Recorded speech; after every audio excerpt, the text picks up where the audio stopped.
Hello, hello, all of my beautiful freaking people. Welcome back to another episode of FML Talk. Today, we are joined by none other than Georgia Louise Harrison herself. I cannot wait for you guys to hear this episode. Sit back, grab a fucking cocktail, and welcome to FML Talk. Oh my God. Wait, how old was the other girl? 19. Can you believe that shit? Hey, this is Gabrielle Stone. Good book? Have you gotten to chapter 6 yet? He did what? 48 hours? What a dick. Yeah, but have you seen all the photos on her Instagram? And this is FML Talk. Oh, no, she didn't.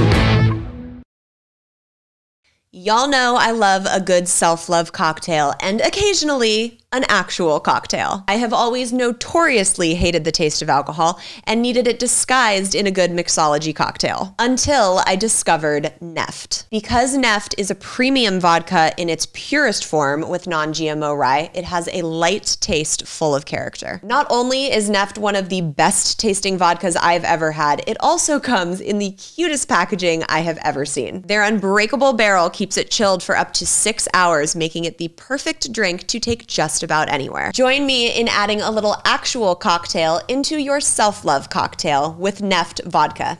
Cheers! You guys, if you don't know who Georgia Louise Harrison is, she is from the UK. She is a little firecracker. You might have seen her on Love Island UK, The Challenge, X on the Beach, a whole slew of reality shows. But one thing has stayed true for her throughout the whole thing. She has never really lost who she was. She has been on a huge mental health journey. She's going to open up to us about her upbringing and really the thing that changed her life and sent her in a new direction. I am so excited for you guys to hear this episode. She is so much fun. So let's get into it. Georgia Louise Harrison, welcome to FML Talk. I am so fucking excited to have you here, girl. I'm so excited to be here and thank you so much for inviting me on. Oh my God, you're so welcome. I'm going to try my best not to adopt your accent during this interview. I have a really big problem with when I'm around people from the UK or my family in Tennessee. I start to go towards their accent. It's a huge problem for me. It happens. I do it with people in Ireland. Oh, good. Okay, I'm not alone. You have had such a crazy life journey that I didn't even know about until we kind of connected to talk about what went on in your past. So can you kind of take me back to your upbringing and what went on and what you experienced? So with my family, I'm very, very loved and I'm very close with my mum and dad at an older age. But during times when I was younger, we had so many family issues that all sort of happened at the same time. Like my mum's mum passed away really suddenly and she was really close with her mum. So that was just really mentally testing for my mum. And then also my stepmom at the time had bowel cancer and my dad had 3 kids with my stepmom and lived in another country. So he was having to deal with so much. He had 3 kids. He had a really ill wife and I wasn't the best of kids at the time. I've had ADHD since I was younger. So even though I always meant well, I just wasn't equipped to deal with situations as, most 15-year-olds aren't. But it wasn't really spoken about either ADHD at the time. So I was undiagnosed. And I just think on top of everything, it was so hard for my mum to deal with. So at about 15, I ended up living in NACRO housing, which is it's like you share a home with 2 other women. It can be mixed, but mine was always women, luckily. And you have locks on your doors, but you share the living room and the kitchen. And that was sort of my upbringing for a couple of years until, I evolved as a soul and so did my mum and so did my dad. And we've all managed to come together in a really good space now. But when I look back at that time in my life, it probably caused a lot of trauma for my future life. And my mum and dad split up when I was 2 and my dad moved to Spain when I was 11 or something like that. He met my stepmom and he had my brothers and sisters and, that was his life journey and that's what he was meant to do. But as a child, that caused a lot of abandonment issues for me and it caused really severe feelings of unworthiness and feeling unloved, even though I'm sure that wasn't his intention. And I'm learning that there's so many things that can cause trauma to people. Like, you could have had the most perfect upbringing and your mum could have lost you one day in a supermarket, literally for like an hour, 2 hours. And as a child, you think, you've been abandoned, your family don't care about you. Like, you go through such a heightened emotion and you take that on for life. So yeah, I had a lot of heavy absolutely. trauma anyway, but the smallest things can cause it. Yeah, 100%. My mom always says, I've tried so hard to make sure you had this like amazing childhood, but you're always going to fuck your kids up one way or another, whether it's intentional or not. And my mom was a great fucking mom, but there was still stuff that happened that was completely out of her control. Yeah. So the home that you went to live in, how old were you? Because it sounds like it's kind of like a group home, or was it more of a boarding school? Like what was this situation like?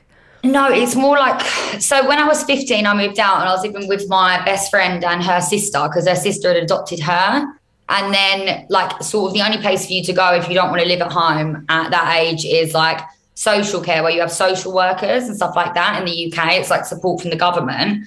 But I didn't want to be in that sort of a situation. So once I turned 16, it's like, I don't know what they would call it in America. It's like a halfway house. Yeah. So it's just like the council pay for you to have somewhere to go and somewhere to live, but you also have to live with other people who are in similar situations. And, like one of the girls had a boyfriend living there and she wasn't meant to, and she was in like a very abusive relationship. So I used to have to listen to them fighting in the night. And like, I used to be scared sometimes to leave my room because he was so aggressive and it wasn't really controlled. Like, you would have meetings like once a week or something where someone comes in, but apart from that, you was just completely on your own. So you had your own room, but like if you want to go to the bathroom or anything like that, you're living with these other people. Yeah. Who also are probably have their own problems. Do you know what I mean? Right, of course. Yeah. And so what was the decision for you to go there instead of living with your mom? Because my mum went to sort of get help for her mental state at the time. So she was away, like sorting her own mental problems out. And that was when I went into the place. But like I said with you, like my mum's a great mum and so is my dad. So that's why I find it hard to talk about, because it was such a mad situation at the time, fueled by me as well. And I never want to knock my parents. But that was what it was. Like, she'd lost her mum so suddenly and she'd been through so much at the time anyway that she just needed help. She needed to go work on herself and I needed somewhere to go, Yeah, I think that's really beautiful that you as an adult can look back and be like, I can relate to my mother's mental health struggles that she was dealing with at the time. And I know that I would have needed to go and take care of myself and put myself first and acknowledge the fact that, when we grow up and we realize that our parents are actual people and you're like, oh, okay, it's not just my mom. Like, she's dealing with all of her own shit too. I think that's really beautiful that you can look back and reflect on it in that way. Yeah, I remember like one of my guy mates at the time, I was a bit down at one stage and he looked at me and he said, Georgia, you do know that our parents, like everyone that is meant to handle us, they're all just souls finding their way in the world, just like we are. And it's like when you're older, you understand that. And I actually think in our generation, we're a very strange generation where we've actually came in with more of a higher spiritual knowledge than a lot of our parents. And I think that's how it was meant to be. And we've been so educated on mental health, spirituality, trauma, all of these things that need to be dealt with. Whereas the older generation, they just didn't have that. They just literally had no idea. As much as the internet can be a curse, it's a really good source for understanding like why people act the way they do and how you can heal yourself and others. Yeah, absolutely. 100%. So once you were in the home and kind of dealing with that experience, when was it that you realized like, oh shit, I have some trauma that I might need to be working through? I've honestly only truly realized it in the last year. So like when I was about 17, I was always like really negative, not negative. I was always a fun person, but I was always like the world's against me sort of thing. And when I was about 17, my best friend gave me The Secret. And that's when I began to like manifest. And I really got good at it because as soon as I realized it's a thing and you really can control your reality in a way by changing the way that your thoughts are and the way you react to the world, I was like, wow. And so I think for about, I'd say about 10 years, I've always just been like positive thinking, manifesting, positive thinking. Like if anything's negative, I won't let myself think about it. I won't revel in it. I'm like, no, I want to manifest. I want to be positive. And then I think the last like year, I've been having situations where I've had some panic attacks, and I've had like my body actually like, it's like I can feel energy inside me and it needs to be released, and I have to breathe into certain chakra points. And I've just been really like anxiety, like I've had so many symptoms of just severe trauma that just suddenly caught up on me like that. And that's when I realized like, you can't always be positive. You can't sugarcoat everything. And it's so easy in the world of spirituality to do that. But it's actually a problem in itself, because I've repressed so much. And now I've started doing certain techniques and stuff like that, like breath work, sound healing, certain yoga things, where suddenly I've been taken back to a memory and I didn't even remember it. And I'm like, wow. And I have to process it. Like even the other day, I was like having almost a panic attack. Like my body was just in a really strange way. And I was trying to think like, what is this? Like, where is this really coming from? And I went back to a memory where I was in school and I was best friends with these twins. And I think I'd done something naughty when I was at their house, like nothing that was a big deal. And their mum said that I couldn't be friends with them anymore. So I wasn't allowed to speak to my best friends at all. And in school, I couldn't see them. And I was really, really like at the time traumatized by it.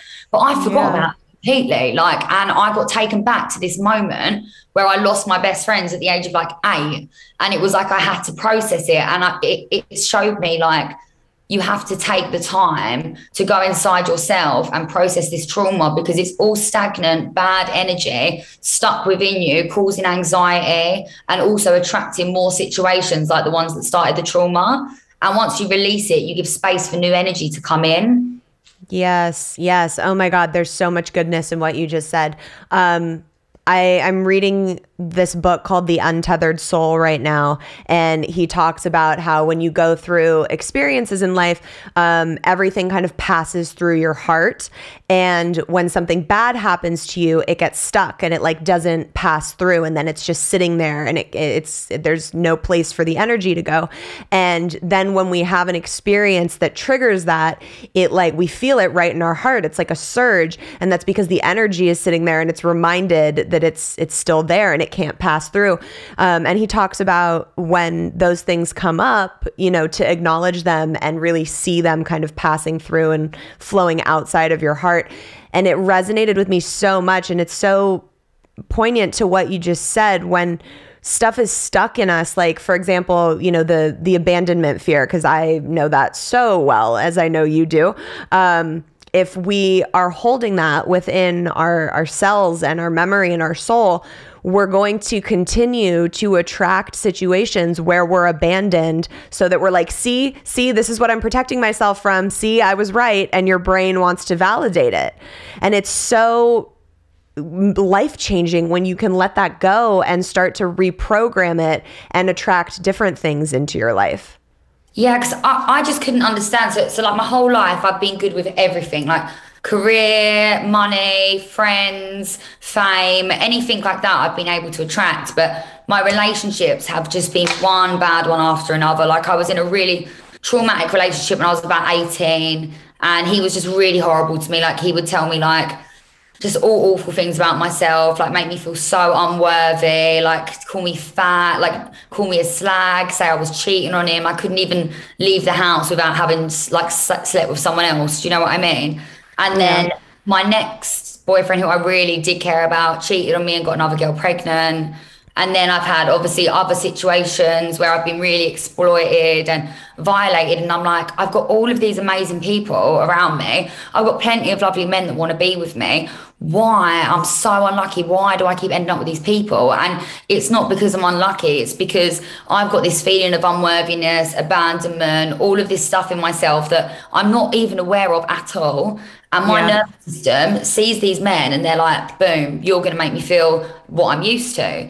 So the last year, I've just been really going on a healing journey, because what I've realized is if I don't want to do this for the rest of my life, like if I want to find true love, someone who treats me properly, someone that I really want to be with, I have to go within myself and resolve this because it's clearly a pattern, because there's no other reason for it. Yeah, absolutely. What do you think has been the biggest thing on your healing journey that you can kind of like share with everybody? I don't know, because so I done Cambo a little while ago. So Cambo's what's Cambo? So Cambo, it's basically, there's a frog in the Amazon, right? Okay. And years ago, tribes used to use it to, before they went hunting, they burned themselves 4 times and they put the frog poison on their body. I've actually got like a vlog on it on my YouTube. Okay. And they used to use it to hunt, and they thought it would make them more lucky, but it's meant to basically purge all your emotional blockages. So I saw someone doing it someone had done it in Dubai, because I saw the marks on her arm, and I thought, you know what? I reckon I've got a few emotional blockages. I'll give it a go. So you do it, and then suddenly you're really sick, but it's like yellow sick. It's like toxins. It's like crazy. And then that's about it. So in my head, I thought, I've just literally been burnt by a frog, paid 200 quid, and that's that. Wait, I'm dead. Is it like, do you have like a drug trip? Is it like ayahuasca, or you just get super fucking sick? No, it's like a plant medicine. It's not a plant because it's the frog, but it's similar to ayahuasca, but there's no hallucinations. There's no like there and then like epiphanies. I was literally just really sick.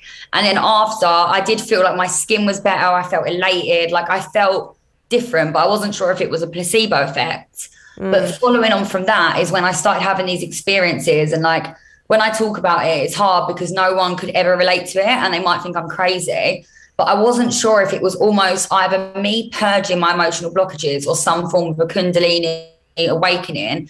But I had this thing about a month later where I could just feel energy going through my whole entire body. And I was having to like just breathe it through and do yoga and breath work, sometimes for like 10 to 14 hours. Oh my God. And I wonder if the Cambo, and throughout it, I would have these mad experiences where I was going to like good emotions, bad emotions, but I could feel it within my body. And like when you say about your heart and stuff, I would breathe in and it would expand, and I would breathe out and I could feel energy coming out. And after, even my physical body, like my posture, everything was different. But that went on for about a year. It wasn't all the time, but every now and then, I don't know if it was a trigger or it was to do with certain like times around the moon and stuff like that. But this would just happen to me without warning. It was almost like my body was automatically purging this stuff, and whether I wanted it to happen or not, it was happening. And those have been really strong releases that I just can't even explain. I'll give you this is a weird one, and my friends can't settle. So I had polycystic ovaries. And like in Dubai, I was in hospital for a bit because I had a cyst burst. So I had polycystic ovaries and my hormones were really out of balance, all to do with like my womb and stuff like that. I had liquid in my bladder, and it came up on the scan when I was in hospital. And they said, when you get back to England, like you need to get checked out. So during one of the times where I was having this energy come through me, I breathed into my vagina, right? Like, I guess your sacral chakra. And when I breathed into it, because I'm really in touch with what I'm feeling, I just felt illness. Like, and I've never had that feeling before. It was like, you know, when you're so sick, you just want your mum. I felt ill, my whole body. And then I felt the energy come out of me and I sort of lost consciousness. And then I woke back up and I just knew something really weird had happened. And like, I thought I pissed myself, but it might not have been piss. Anyway. So I went back to the doctors to have all the scans, and I went back to England, and they was like, they've never seen anything like it. But within a couple of months, they was like, absolutely everything's gone. They was like, all your hormones are perfect. You've not got polycystic ovaries anymore. There's nothing, none of the cysts are there. And I was like, I swear, I breathed into my vagina and it left. And they were looking at me like, you're crazy. And I know it sounds crazy, but like, it's just what I've experienced. And it's hard to speak to people who haven't been through it. But I think as the world progresses, I think we've got the power to heal ourselves, and a lot more people are going to start to tap into that. Yeah, no, my mom does a ton of work around energetic healing, and so it doesn't sound crazy at all to me. And I love the phrase, you know, I breathed it into my vagina and everything was fine after that. But ow. I love it. That's amazing. So when was it in your life that you went from I mean, I guess like a normal lifestyle to kind of being more in the public eye? What was that transition like? So I was about 19, and when I first got the secret that my friend gave me, it was like, think of something that you can manifest in your life, but it needs to be a bit believable.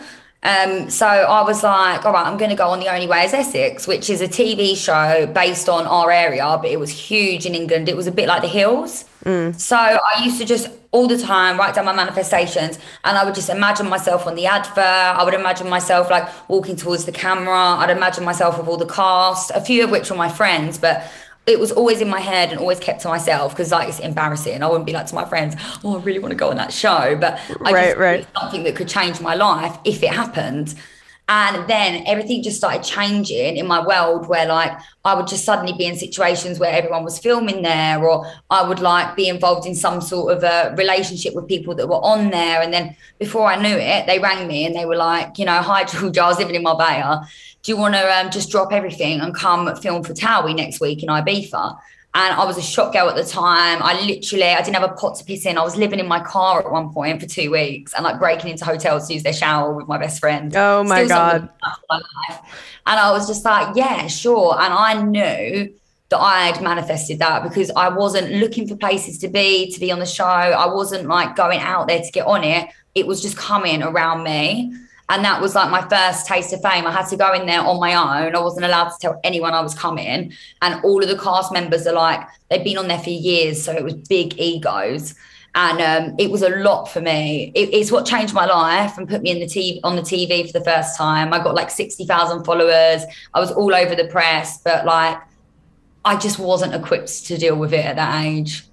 And so just from that first experience, was that like the first, like it really like set you off? No. So I was on there for about 2 seasons. And in the end, they dropped me from the show. It was for multiple different reasons, but it was more a storyline sort of thing. But they basically brought me on with the intention of me dating a guy, and I didn't like him. And I was like, I'm not going to like, it wasn't like Love Island where you go on a couple of dates. It was like, if I am going out with him, I'll be going out with him in real life. And I just didn't want to like date someone just to be on a TV show. Like, I'm not going to have sex with him and stuff. Do you know what I mean? Yeah. So I just didn't go along with like my purpose on the show, and it didn't work out. So that was hard for me because I was embarrassed and I had to go back to the office, and people were always like, oh, so what are you doing now? Like, you got dropped from Towie, like always saying things like that. And I would just think, I don't even care. Do you know, I'm just going to get on with my life and be happy. But then when I was 21, I got asked to do Love Island.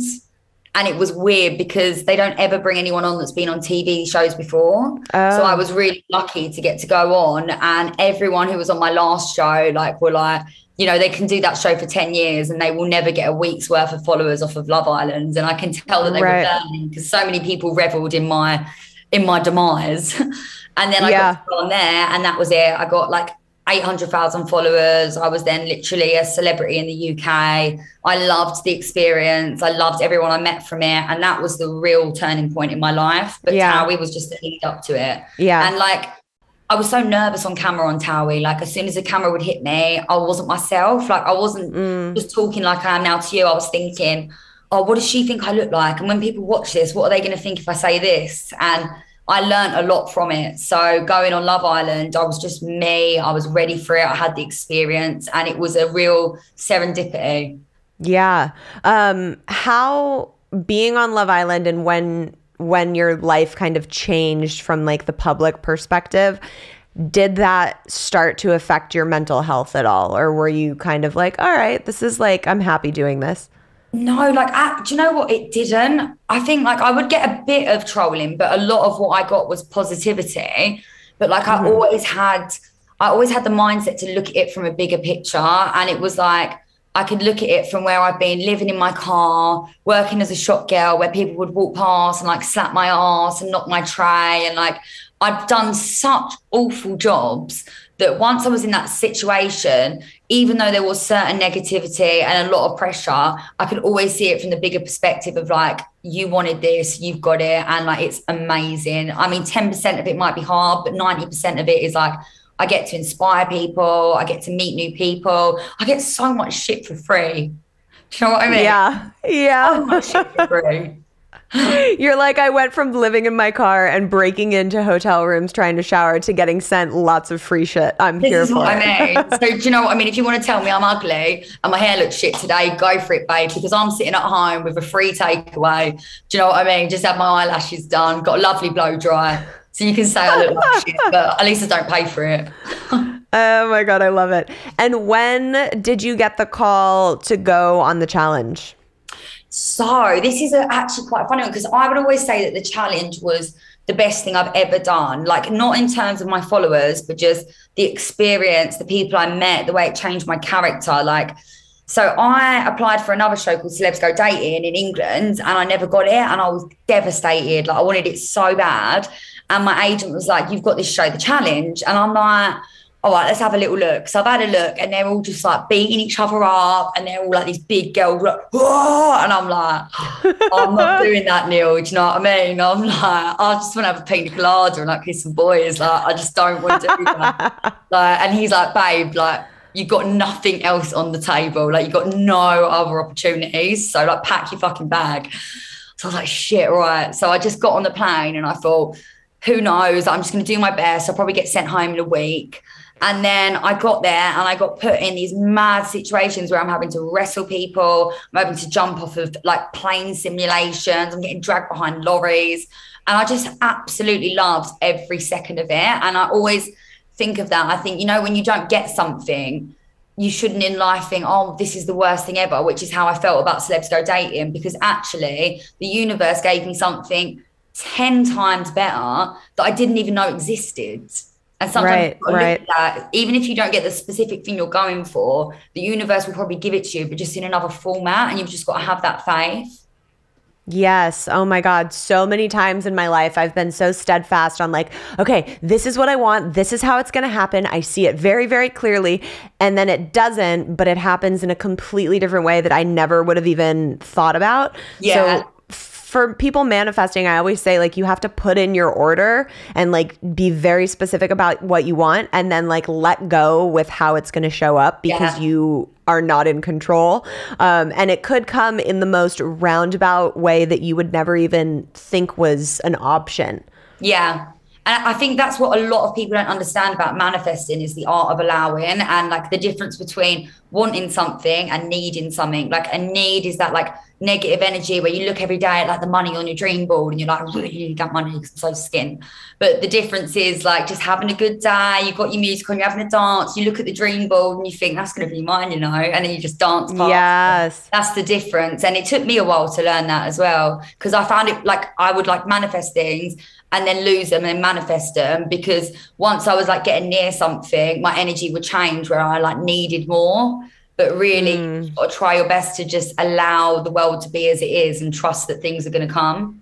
Yes. Oh my God. It's so interesting that you say that, because right now in my life, I'm going through that moment where I feel a bunch of things that I've been really wanting and manifesting on, that they're like on their way and almost here. And I'm in that kind of in between where I'm so fucking impatient, and the universe continually just keeps being like, bitch, can you just go have fun and like allow shit to show up for you? Like, just chill the fuck out. Exactly. And I'm like, I don't know how to chill, guys. Can I get some help over here? And that's the thing, when you can feel it on the horizon, sometimes you think, you know, oh, I'm not going to go out with my friends tonight because I know I'm going to get this thing soon. So instead I'm going to try really hard to get all of this together. But like, you're not meant to. You're meant to go with your friends. You're meant to have a good time. And then it will just, you need to be in the receiving mode. And it's so easy to go into the not receiving mode when you're close. Yes. Oh my God. So spot on. Okay. So you go and do the challenge. What was so life-changing about the experience for you? I think it was just like realizing, like, first of all, everything I'd ever done TV wise had always been about like just being a bit funny and like flirting with boys and all stuff like that. But this was like, it showed me what I can achieve. It showed me like how hard of a situation I can get put in and I will still do it. Like to have to get down in front of like my first week, I got put in this elimination thing and I'm with Hunter, he was my partner, and the production gave me a helmet and a gum shield. And they're like, right, you need to get in a pit now. And you and this girl are going to fight over a ball. And it's like it's like a Roman thing where there's 30 people like, oh, they're all watching you. And you're in a pit, the ball gets dropped from the ceiling and you've got to run and get it and then fight each other. And we were fighting for over an hour. And I'm like, Hunter, like, I'm an Instagram model, like, I'm not a fighter. And he's like, well, Georgia, you gotta wrestle. And I'm like, oh, I don't want to wrestle. And I just threw myself in and I done things that really scared me, like confrontation, like fighting, that really scared me. And it showed me just like how tough I can be and how much I can achieve. Yeah, absolutely. And God, the season was so long ago. I've watched all of them religiously from the beginning. I've been a fan of them. And I'm friends with Tori, which is how you and I connected. I've had Cara on the show now. So you did pretty well on that season, correct? Yeah, I got to the final. And I think that was a bit similar to like what I was just saying to you, because I didn't think I was going to get anywhere. I wasn't trying to get anywhere. I didn't have an ego. I was just there and I was like hoping for the best. And it just kept working out for me. Yeah, you turned out to be a strong fucking bitch, dude, and not just an Instagram model. You were like killing it. Yeah. And have you gone back after that season? Yeah, I done the second one. Tori actually sent me home, but we was friends. Oh, that's right. Like, I went to Thailand and I got double crossed and I ended up having to go against her. But it was in more of a puzzle format. So it wasn't like a bad demise, but that season was just so testing for me. Like, I loved the first one, but the second one was just like all about, everyone had such a big ego, including myself. Like recently I've read this book called The New Earth by Eckhart Tolle. And what I've realized is when you start getting good at something, when you start getting successful at something, it's really easy to stop making it about the love and the joy of it. And you start getting this ego of, I'm really good. I need to be the best. I can be a fighter. And instead of just like loving the moment, I was probably like always just thinking about getting to the final and winning. Whereas on my first one, I was just like, couldn't even believe I made it past week one. And it was so much and easier. And I feel like I really had like a reality check from that season where even though I still done really well and, I was honest to myself and I didn't do anything I regretted, I know that my ego got a bit of a control of me then. But that was at a time when I didn't even know what an ego was. Right. And like not having the awareness of why holding on like this instead of just letting go and having fun. There's such a difference in that. And it's so much harder to actually do it than saying it. Like, I know it very well. I know that that's a thing, but to actually do it is a whole nother ordeal. Exactly. When you finished that season, how did you start feeling like in regards to reality TV? Were you like, this is something I'm going to continue doing? Were you like, I need to take a break? No, like I'll always like reality TV and I'll always love the challenge. It'll be one of my favorite ones. I actually done X on the Beach after that season, which was fun, but it's a bit boring compared to the challenge. One thing that I've been like really finding with myself recently is every show I've ever done has just been about me. It's been about like me making money, me being famous, people finding me funny, people liking me. And like one thing I really want to change is I want to help people a bit like you do. Like I want to find a way to show my spiritual side and try and guide people to a new higher life and a higher power. And reality TV won't ever give you that opportunity because it's boring. Do you know what I mean? And as much as I love it, I want to find a way to make what I do less about me and more about changing people the way my life changed the moment my friend gave me The Secret. Like everything in my life changed because someone just flipped a switch like that in my head. And I want to be that person that flips that switch, but reality TV doesn't give you that platform. Right. No, but it's given you the platform to have the followers that now will be able to go on that new journey with you, which I think is amazing. Yeah. So you mentioned earlier having the pattern of toxic relationships in your life, which is a pattern I know a lot of my listeners are familiar with. And we talk a lot about on the show, which you referenced earlier too, that when there's patterns in your life, there is something within you that is attracting that. So even if people are like, why am I so, like you said, unlucky with all these men that are cheating on me? Obviously, no, you don't deserve to be cheated on, but if there is a pattern of that happening, there's something in you that's attracting that. So now that you've become more aware of all of this, how have you tried to implement, the manifesting and what you learned with The Secret and patterns and such, as far as it relates to your relationships in your life? Honestly, I just don't attract anyone now, which isn't good. You're like, everybody fuck off. Yeah, no, it's not good, but it's better than attracting arseholes. So I've really gone through, like, the last 2 years, a complete dry spell within my life. And it's like, I'm not going for these arseholes anymore. I'm not going for the red flag guys, but I haven't managed to get into a space where I'm attracting the right person. But I think that's because I've still got a little way to go with, like, releasing my traumas. And I have attracted a couple of guys that I liked, and I would get like a few weeks into dating them and I think, oh, I really like you. But I've managed to see from a bigger perspective that actually they're the same sort of person. Maybe not as bad, but I know that they're, like, emotionally unavailable, and the reason I'm attracted to them is still because of this thing within inside me. So I've managed to take a step back from anything that I think is going to lead me back down that path. So unfortunately, like, my vagina is like dry as the Grand Canyon right now. But it's better than, like, it being so wet because I've cried on it. That's right. That's right. Oh my God, I'm dead with that analogy. It's really interesting to hear you say that you've gone into certain relationships or dating and then recognized those similarities and taken a step back. I think that's very hard to do when you're in that new and exciting, ooh, I like this person phase. Yeah. Are there some specific red flags that you've been able to be like, that's a warning sign that you've been able to recognize in those relationships? Yeah, just where it's been things where it's just all talk and no action, when they act like they really like you and I think, oh my God, this guy really likes me and I like him so much. But then, like, they're not taking me to nice places, they just want to come around mine and, like, have dinner around mine, or, like, they don't, like, consistently message me, which is obviously what I find attractive. And they're like, oh, I've been busy and stuff like that. And I'm like, the old me would be like, oh, he's been busy, but he really loves me. And, like, that's why he's not answered for 2 days, and then text me at 3 a.m. But, like, really, like, the new me is like, bitch, like, don't be stupid. Like, if he liked you, you would know he would be showing up for you. And you can't allow, like, that brain within yourself to let these excuses become truths, because they're not truths. That's right.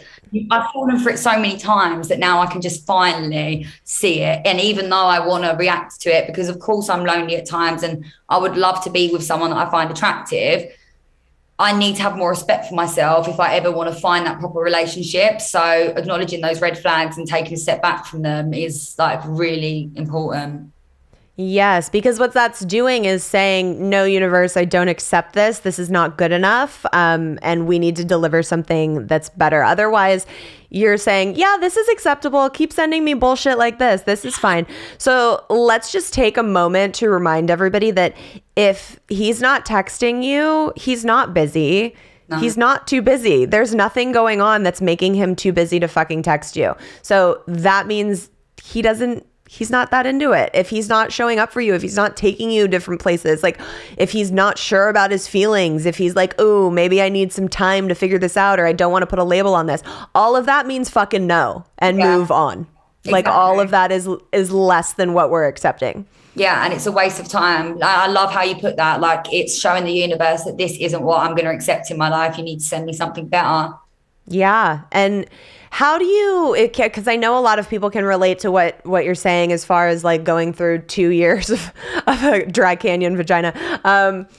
What do you think you can tell people that are going through, not settling and staying by themselves, how to combat kind of feeling that, like, loneliness?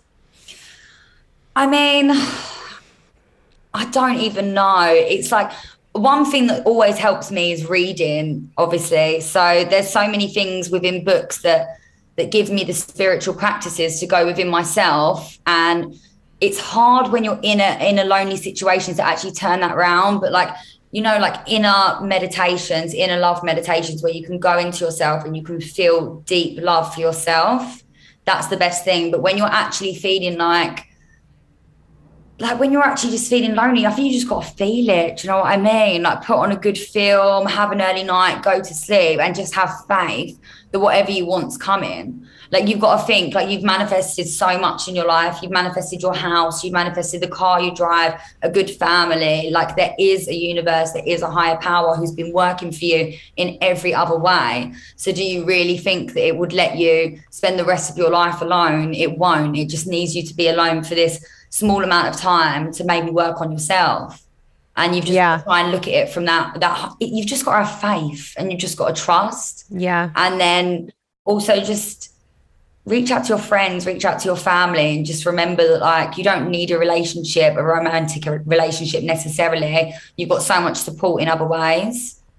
Yeah, and finding a community, I think, is really important in that too. I think that's why people listen to the podcast and, you know, really feel like, okay, this is where I can get my little therapy dose, and like I feel like everybody collectively is on this journey with me. And I think that's so important to feel as well. Yeah, exactly. And also you don't want to always come from a place of lack. So it's okay to feel them emotions sometimes. But one thing that I love is like, so we all know that manifestation is a thing. It's important to go within yourself and look for trauma and recognize that. But it's also important just to try and be happy, because if you're happy, or even if you're just in a state of satisfaction or acceptance, that's a place that you can manifest from. So if you are getting these feelings where you're feeling a bit lonely, it's either because you're thinking about a past time where you think you were happier because you was with someone else, or you're thinking about a future time when you're like,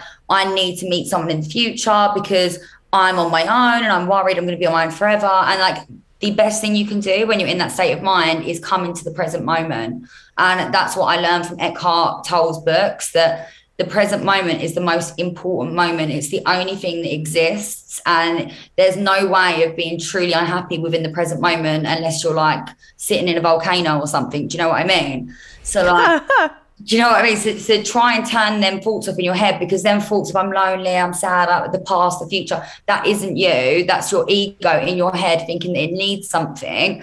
And all you can do is think, right, do you know what? This is making me feel like shit right now. It's not getting me anywhere. So I'm going to turn off my thoughts and I'm going to have a look around me. You know, I'm going to take a deep breath. I'm going to look at the road signs. I'm going to look at a book. I'm going to watch the telly, and I'm going to do everything I can to just stay in this present moment. And the present moment is where you're most powerful, because that is where the more you learn to stay in that moment, you learn to turn your thoughts off and just be fully present. That is where you go within the receiving mode. So if you feel a bit lost and you think you don't know what to do, sometimes action isn't required. The best thing you can physically do is get in that moment, turn the thoughts off. And the more you do it, the easier it will get, the longer the periods of time in the present moment will become. And before you know it, you know, you got a sexy man in your bed. Yes, I love that. And not being so attached to what it might look like when it shows up. Like my current relationship, when he walked into my life, I was like, well, no, I mean, he's 15 years older than me. He has a daughter. Like, this is not what the package was supposed to look like in my life. So I thought, cut to 4 years later, and I'm like, oh my God, thank God. Like, this was the best thing that ever happened to me. So to let go of the attachment of what you think it's going to look like when it does show up is so fucking important. I cannot stress that enough. It's been in my life so many times. Yeah, no, that's a really good point, actually. That is a good point. I'm seeing like your wheels turning. You're I was like, it is. It's important. And that's where you give people more of a chance as well. Yeah, for sure. So without going into, you know, what it was, I know that there's been some things that have happened in your life that, you know, was in the press and like caused a lot of stress on you. How was it dealing with that for your mental health in such a public forum? I think it was one of the hardest things I've ever had to deal with.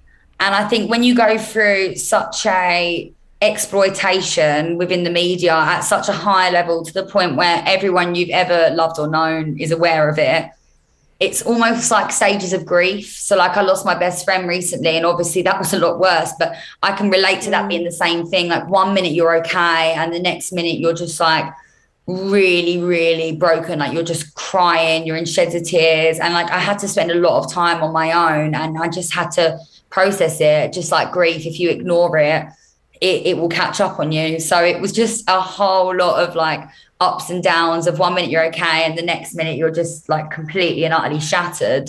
And I think it's definitely changed like my ability to trust people, which is unfortunate, but there's nothing you can do about that. And it's going to take a lot for a man to be able to change that part of me, I think. Yeah. So you feel like that's one of the things that's kind of in the heart blockage center right now? Yeah, 100%. 100%. Although I feel like that's probably, I processed that a lot more than some of the things when I was younger, because I had the ability to process it and I knew I had to.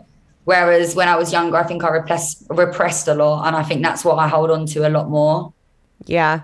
Do you feel that what you went through, because it was on such a public scale, made it more difficult for you to manage and deal with mentally? Do you know what? One, in a way, yes.